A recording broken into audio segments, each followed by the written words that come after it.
3월 13일 사순절 제22일 이름이 무엇이냐? 누가복음 8장 26절에서 39절 말씀.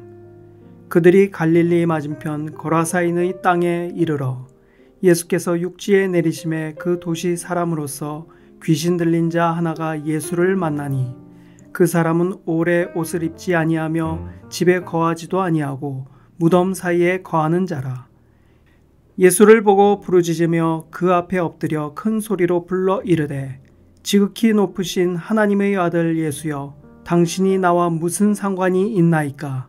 당신께 구하노니 나를 괴롭게 하지 마옵소서 하니, 이는 예수께서 이미 더러운 귀신을 명하사 그 사람에게서 나오라 하셨음이라.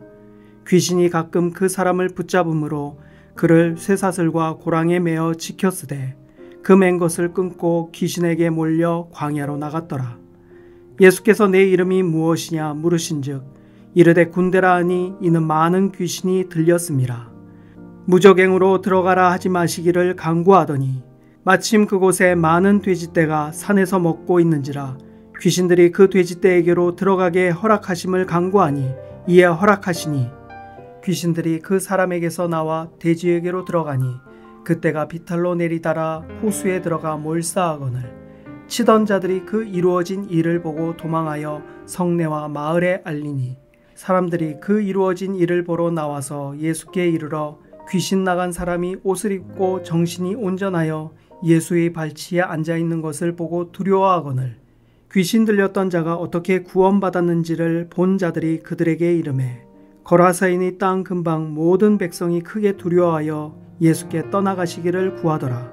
예수께서 배에 올라 돌아가실새 귀신 나간 사람이 함께 있기를 구하였으나 예수께서 그를 보내시며 이르시되 집으로 돌아가 하나님이 내게 어떻게 큰 일을 행하셨는지 말하라 하시니 그가 가서 예수께서 자기에게 어떻게 큰 일을 행하셨는지를 온 성내에 전파하니라. 아멘. 이름은 사람을 부르는 호칭입니다. 하지만 단순히 들려지는 호칭에서 끝나지 않습니다. 그 이름 속에는 자신의 정체성이 포함되어 있습니다. 예수님이 거라사라는 도시에 도착했습니다. 그런데 그곳에는 악한 영에 사로잡혀 자기의 인생을 송두리째 빼앗긴 사람이 살고 있었습니다.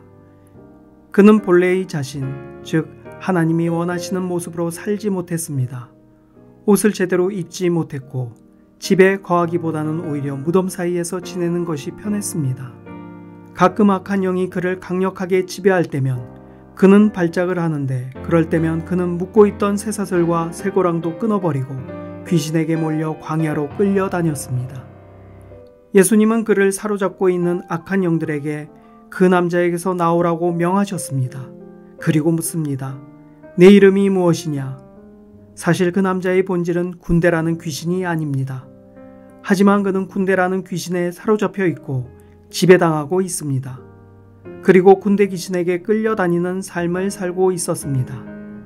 그는 지금 자신의 상태를 말합니다. 군대인이다. 예수님은 그 사람을 불쌍히 여기셨고 그 속에 있는 악한 영을 쫓아내셨습니다. 그리고 그는 회복되었습니다. 자신을 되찾고 자신에게 주어진 삶을 살게 되었습니다. 오늘날 수많은 사람들은 자신의 정체성을 잃어버리고 살아갑니다. 내가 어떤 사람인지 모른 채 살아갑니다. 무엇을 위해 살아가는 사람인지 잊은 채 삶의 목적을 잃어버리고 살아갑니다. 어떤 이는 돈에 사로잡혀 살아갑니다. 돈이 목적이며 그 지배하에 살아갑니다.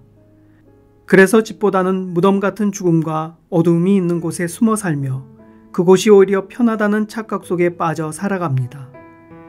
많은 젊은 세대들이 패배감에 사로잡혀 살아갑니다. 어떤 이는 절망감에, 열등감에, 정욕에 사로잡혀 자신의 본질과 사명을 잃어버리고 살아갑니다. 오늘 세상 속에 살아가는 나에게 주님이 묻습니다. 너는 어떤 사람이냐? 넌 무엇을 위하여 사는 사람이냐? 도대체 너의 인생을 송두리째 지배하고 있는 것이 무엇이냐? 오늘의 기도. 주님, 하나님 나라가 나와 내 가정, 이 민족에게 임하여서 오직 하나님의 통치 안에 살게 하옵소서. 아멘.